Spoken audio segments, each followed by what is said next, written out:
Ô, PDT! Eu aprendi uma técnica para domar as emoções, e eu sou uma pessoa muito perigosa, especialmente emocionado, com o microfone na mão. Então, a forma de domar isso é começar com um xiste. Já foi o primeiro, agora vai o segundo. Dizia o padre Antônio Vieira, talvez depois de Camões, o maior escritor na língua portuguesa, antes de cometer aqueles seus intermináveis sermões de 2, 3 horas, dizia assim: desculpem, não posso ser breve. E começava, né? Desculpem, não posso ser breve, a não ser que eu consiga deixar para vir à minha boca o que está no meu coração ainda meio desalinhado, mas eu não posso, meu caro Lupe, de começar esse momento especialíssimo da minha vida, que eu espero de fato que seja o ato final, e não que eu não tenha vontade de uma longa vida ainda pela frente, de uma vida sofrida em matéria de militância político-partidária. Eu quero dirigir a minha primeira palavra, assim como fazia meu velho e querido amigo. Vejam o privilégio. Eu fui colega governador do Brizola, colega governador. Fui eleito governador do Ceará, mais jovem da história do Brasil até hoje, com 32 anos de idade, e tinha o privilégio de sentar ao lado, entre outras figuras extraordinárias, do grande brasileiro Leonel de Moura Brizola, que muito rapidamente desenvolvi por ele uma afeição filial. E se alguém aqui pode testemunhar, de muitos que eu sei que podem, o amor paternal, o respeito, o carinho, a gratidão no sentido superior desta palavra que o velho Leonel dedicava a ti, este sou eu. Quantas vezes eu pude ver, e ele nas tuas costas é que fazia questão de dizer: olha, este menino, né? Faz bastante tempo. Que eu ouvi a história já faz um tanto, e a história já tinha ela mesma um tempo. Olha, este menino tomava conta de uma banca de revista aqui em frente de casa. E ele sabia que eu precisava ver das coisas, e eu tinha que descer, ele pegava o jornal e vinha, me entregava o jornal e ficava ali quietinho, só para ficar assuntando as conversas. Esse menino é tu, e eu quero te agradecer o privilégio que você está me concedendo a mim, pessoalmente, é absolutamente especial, e a toda a minha gente querida que eu interpreto nesse momento. Eu, pessoalmente, estava num processo de desintoxicação. 36 anos de vida pública já. Houvera sido deputado estadual com 25 anos, prefeito de Fortaleza com 29, governador com 32, ministro da Fazenda com 36, e vantagem nenhuma, a não ser a minha obrigação, mas o meu querido amigo Maneco, a quem logo mais também quero dedicar uma palavra, disse que nada mais é do que a minha obrigação, mas nem sequer para ser absolvido jamais respondi a nada, né? Mesmo com os abusos, né, de uma justiça exibicionista, às vezes, de um Ministério Público exagerado e outras tantas, e nada mais fiz do que minha obrigação. Eu quero te agradecer, porque eu estava nesse processo de desintoxicação, na medida em que eu cresci falando mal dos meus adversários, duramente. E agora é irresistível que eu fale mal dos meus amigos pelo que está acontecendo com o Brasil. E você me traz de volta, e eu estou me sentindo nos últimos dias com a excitação juvenil de quem começa tudo de novo. Obrigado, Lupe. É você que me deu essa oportunidade. Uma palavra à melhor e mais cara tradição do trabalhismo brasileiro, ainda na flor da sua juventude, da sua fortaleza moral e intelectual, nos servindo ao país como ministro do Trabalho. Uma palavra a ti, meu amigo Maneco, coordenador da minha campanha. E eles fizeram aí umas filigranas, mas eu, pobre e orgulhoso, dei a determinação, a coordenação de que nós não aceitaríamos dinheiro de banco para a nossa campanha de presidente da República. E pelas tantas, as pesquisas indicaram que eu tinha uma chance de ganhar a eleição, e os bancos começaram a correr atrás do Maneco para dizer: o que é isso? O que está acontecendo? Por que não aceitam a contribuição, modesta que seja? E virou uma pressão para que a gente aceitasse, para não dar um sinal contraditório de que nós íamos hostilizar, como nunca foi nossa pretensão. Apenas queremos ter clareza que o nosso compromisso é com quem trabalha e produz no Brasil. É uma palavra de gratidão, Maneco, e de alegria por reencontrar você na militância, na luta. Muito obrigado a você também por essa oportunidade, pela gentil palavra com que me recebe. Eu preciso dar uma palavra a este meu jovem afilhado. E não é afilhado no sentido nordestino do coronel, que eu nunca fui. É afilhado mesmo. Eu sou padrinho do casamento do André e ele agora já é amigo da ex-esposa, portanto também já faz um tempo. Já faz um tempo, mas esse é um talento que eu vi crescer, vi nascer, bravo, íntegro, trabalhador, competente. É absolutamente natural e humano nessa nossa atividade que ele temesse. O nosso grupo é muito grande, são muitos prefeitos, muitos deputados federais, muitos deputados estaduais, e nós caminhamos em bando, né? Costumamos andar em bando para se proteger melhor na nossa tradição clânica. Mas eu, como fazem as pessoas que não têm nenhuma pequenez moral, eu quero anunciar que nós todos, esse grupão inteiro, vai votar no André para presidente do PDT cearense na convenção de outubro. E eu aceito a tua liderança com muita alegria mesmo, com muito prazer. A minha grande tarefa hoje é preparar o caminho para uma nova geração de militantes, e tenho conseguido. Aqui está talvez a nossa flor maior, né, o Camilo Santana, que eu modestamente ajudei a parir politicamente. Ali está o Roberto Cláudio, prefeito de Fortaleza. E ninguém desconfiará que haja qualquer facciosismo. A flor das flores, o Cid Gomes, que é certamente o maior talento. Eu quero agradecer às mulheres todas na palavra da Miguelina. Miguelina, nós homens todos brasileiros precisamos estar sob esta estrita fiscalização, porque há uma transmissão de cultura machista. No Brasil, as mulheres desenvolvendo a mesma tarefa são remuneradas 42% a menos do que os homens. Isso é uma denúncia aqui para o Ministério do Trabalho, né? Portanto, mas isso tudo é uma superação que está sendo acelerada pelo valor extraordinário da mulher cearense.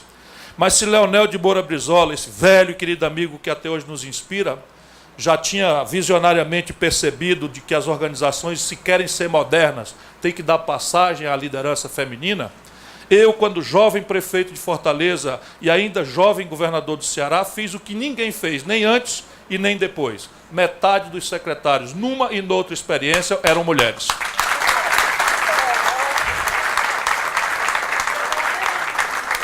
Meu caro senador Assir, nosso líder no Senado, muito obrigado pela honra da sua presença, por si, pela representação. Transmito aos seus eminentes colegas, todas pessoas extremamente respeitáveis e admiráveis, o meu abraço, a minha gratidão. Meu caro, enfim, eu não quero estender essa palavra de protocolo, mas sinto necessidade de colocar de novo algumas coisas que já foram colocadas aqui, com muito mais brilho e legitimidade do que a minha. Eu não chego ao PDT para uma festa, eu não entro no PDT para ser candidato a rigorosamente nada. Mas eu venho, Lupe, para o PDT pensando nos valores, que são os valores centrais que o PDT representa na sua longa história, desde os seus primórdios no PTB, no gênio de Getúlio Vargas, no holocausto de João Goulart, chegando de forma exuberante na expressão do Leonel Brizola, mas permeando muitos outros, não é? Desde as figuras extraordinárias que não se podem jamais ser esquecidas, enfim, como Darcy Ribeiro, para me lembrar aqui e não citar muito mais, para não lhes tomar o tempo tão precioso. Os valores aos quais eu me refiro, estão todos nesse momento, meus compatriotas, sob grave ameaça. A questão nacional é, mesmo desmoralizado intelectualmente, mesmo desmoralizado pela explosiva experiência da crise de 2008, mas é renitência da perversão neoliberal afirmar a ilusão da globalização. E eu lhes afirmo, sem nenhuma saudade do passado, e sem nenhum medo de confrontar o debate mais moderno que houver, que a única coisa de fato globalizada é a informação, que substitui no seio da humanidade, mas especialmente no coração da nossa juventude global, a crença ilusória, semente certa da infelicidade, de que ser feliz é acessar um padrão de consumo maravilhoso, de cuja notícia, sem reserva ou filtro, nós tomamos cabimento pela internet ou pela televisão. Esta é a única coisa que está de fato globalizada, a informação. No mais, a questão nacional segue sendo dramaticamente verdadeira. Não por xenofobia, que é como logo se tenta desmoralizar quem quer refletir sobre o assunto.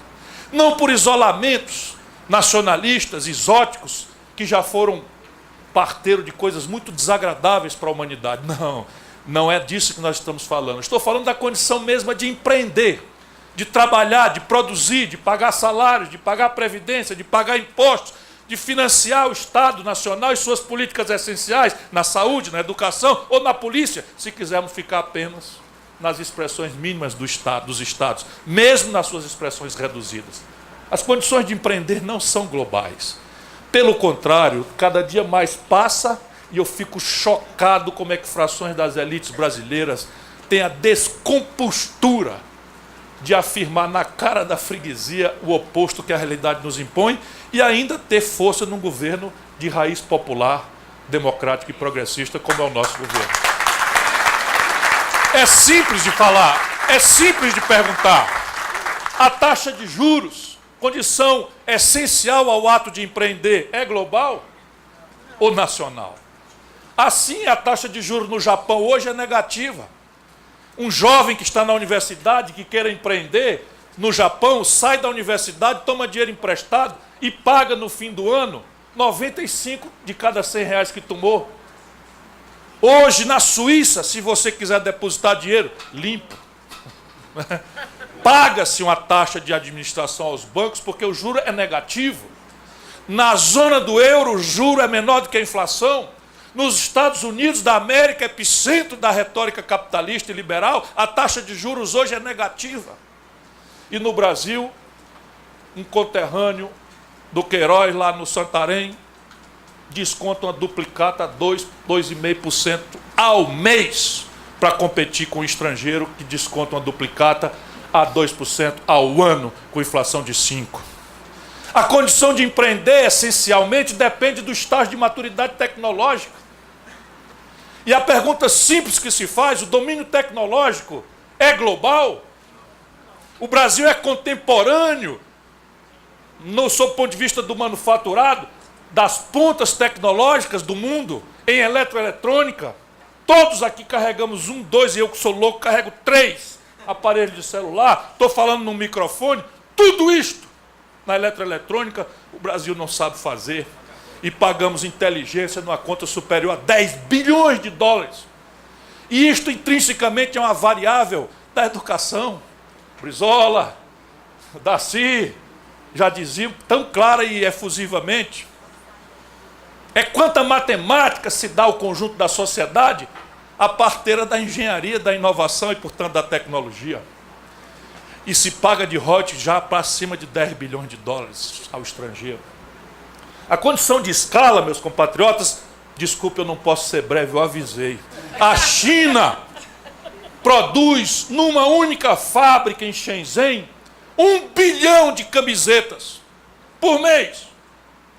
De maneira que é mais barato o preço final do que custa produzir na Sulanca de Caruaru a mesma camiseta ou mesma calça jeans. Porque todo mundo sabe que se você compra em tal escala, o preço de custo é muito mais barato. E basta ganhar uma fração de centavo por unidade. E se nós misturarmos as 3 assimetrias para não incumpridar a conversa, anacronismo tecnológico extenso, escala pequena, estrangulamento no financiamento, e nós vamos dizer que a questão nacional é um anacronismo dos dinossauros do passado, para atender a quem? Não é ao trabalhador brasileiro, não é ao empreendedor brasileiro. Temos que repor modernizadíssima a questão nacional no debate brasileiro. Isto é o trabalhismo. Isso é o que o velho Getúlio Vargas já advertia. Depois do Getúlio, houve um golpe no Irã, por coisa menor do que nós fizemos com a lei de partilha do petróleo, meu caro Maneca. Aqui no Brasil, eu, deputado federal, ajudei a fazer. Por coisa muito menor, derrubou-se o Mossadegh, primeiro-ministro do Irã, e se instalou a crudelíssima ditadura do Shah Reza Pahlavi no Irã, pela questão do petróleo, por coisa menor do que nós fizemos na lei de partilha aqui no Brasil. Não duvidem, isto é real. E como não se racionaliza o debate, vem-se para a tentativa de desmoralização, de deboche, de descrença da política, que é a linguagem da democracia. A questão social. Repare bem, o Brasil, que tem melhorado apenas e expressivamente para demonstrar que é possível, a massa salarial brasileira, puxada pelo salário mínimo, quando eu era ministro da Fazenda, equivalia a próximos 97 dólares e 30 centavos a poder de compra. Eu dizia, no fim do governo Fernando Henrique, que o salário mínimo brasileiro tinha poder de compra equivalente a 76 dólares, que era perfeitamente praticável, a gente andou junto dizendo, trazer de volta o salário mínimo brasileiro a um poder de compra equivalente a 100 dólares. Fui chamado de mentiroso com essas letras todas. Pois bem, quando o Lula tomou posse, com ganhos de produtividade extraordinários da economia brasileira, por anos, sem se transferir para o trabalhador, o salário mínimo a poder de compra não foi a 100 dólares, foi a 320 dólares. E só fizemos bem a economia brasileira, que ganhou base de consumo e, portanto, se permitiu avançar no acesso a bens duráveis, semiduráveis. É modernidade na veia falar na questão social no Brasil. Se não por imperativo moral de quem não pode viver num país que tem tudo no mundo para dar vida digna aos seus filhos e ainda persiste com as melhoras todas como a mais desigual das economias em matéria de distribuição de renda. O Brasil tem renda por distribuir e quem resolve isso para o bem ou para o mal, bem ou mal feito, é a política. É a única linguagem. Por fim, eu quero chamar a atenção de um outro valor intrínseco, para além da questão nacional, para além da questão da desigualdade, a questão da matriz mesma do desenvolvimento do país. Olhemos os experimentos contemporâneos, sempre preocupados em não deixar ninguém desmoralizar nossa reflexão moderníssima em cima dos valores tradicionais que o trabalhismo brasileiro, que o trabalhismo de Leonel Brizola, que o trabalhismo de Getúlio Vargas tem adaptados às realidades complexas do mundo moderno. Atualidade absurda. Qual é o experimento contemporâneo que o mundo inteiro admira em matéria de desenvolvimento? É a China. Será que é por acaso que o único mega espaço geográfico no mundo que a crise trata apenas de ver qual é o volume de crescimento, se é 14, 12, 10 ou na crise extrema, 6,5% de crescimento ao ano? Ou nós outros, no Ocidente, que estamos assistindo a velha Europa, arrebentar a condição do povo grego, do povo espanhol, do povo português, do povo irlandês. E não duvidem, vai se expandir para o povo italiano, vai se expandir também para o povo francês, até a hora que a brutal desigualdade nas condições de produzir da Alemanha e da Inglaterra se impuserem como definitiva realidade vis-à-vis a condição diferente dos outros, que o euro não resolve, pura e simplesmente. Por que nós brasileiros temos que replicar esta estupidez? Qual é o país da América Latina mais estável sob o ponto de vista de desenvolvimento? O Chile. Justo aquele que não praticou a sandice neoliberal. Qual de todos é o país que mais evoluiu na América Latina? A Argentina, que chegou a ponto de esterilizar sua estrutura de poupança pública. Se desindustrializou quase ao resto do chão. Não por acaso, aquela que foi mais rápido e menos cuidadosamente ao mito neoliberal. Nós estamos aí no meio do caminho.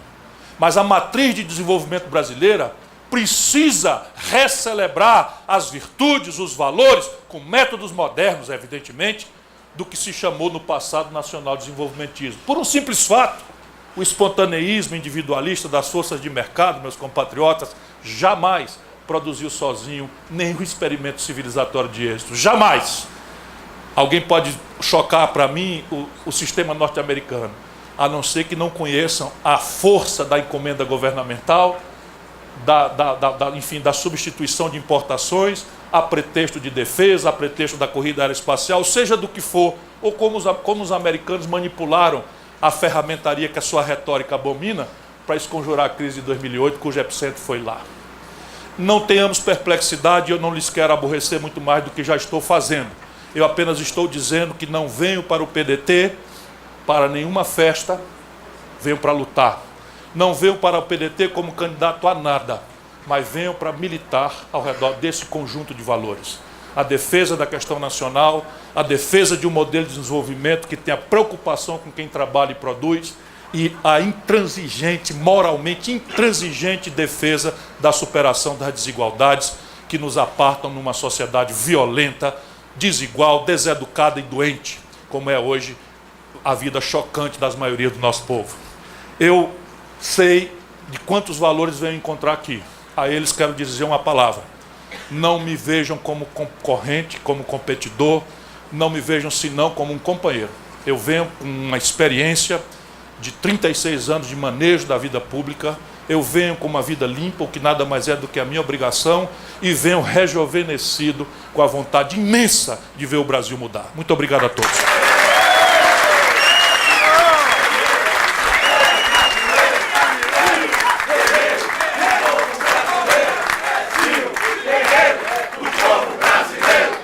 Brava gente brasileira, longe vai, temo servil, ou ficar a pátria livre, ou morrer pelo Brasil. Ou ficar a pátria livre, ou morrer pelo Brasil. Viva o Brasil! Viva o PDT!